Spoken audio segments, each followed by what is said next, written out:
সঙ্গীত জগতের অন্যতম জনপ্রিয় গায়ক আদনান সামি পাকিস্তানে জন্ম হলেও আজ তিনি ভারতের নাগরিক।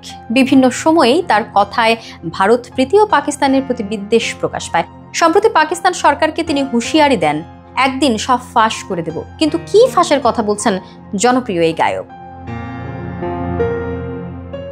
সম্প্রতি আদনান সামির সমালোচনা করেন পাকিস্তানের প্রাক্তন এক মন্ত্রী। কাশ্মীর ঘটনার পর ভারতের কেন্দ্রীয় সরকার ২৬ এপ্রিলের মধ্যে সমস্ত পাকিস্তানকে ভারত ছাড়ার নির্দেশ দেন। এরপরেই প্রাক্তন পাকিস্তানি মন্ত্রী প্রশ্ন তোলেন, আদনান সামি কি তাহলে ভারতেই থেকে যাবেন?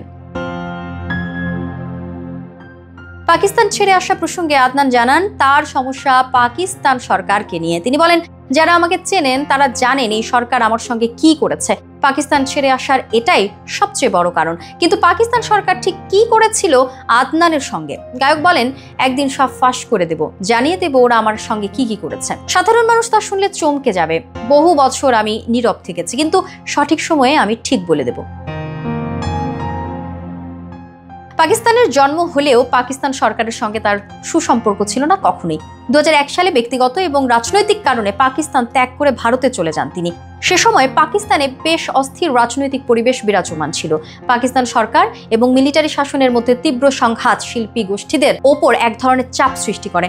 আদনান সামি এই পরিস্থিতি থেকে মুক্তি পেতে ভারত চলে যান।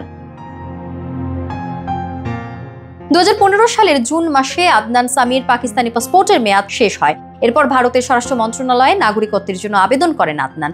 দীর্ঘদিন ভারতে থাকার কারণে সহজেই দেশটির নাগরিকত্ব পান তিনি।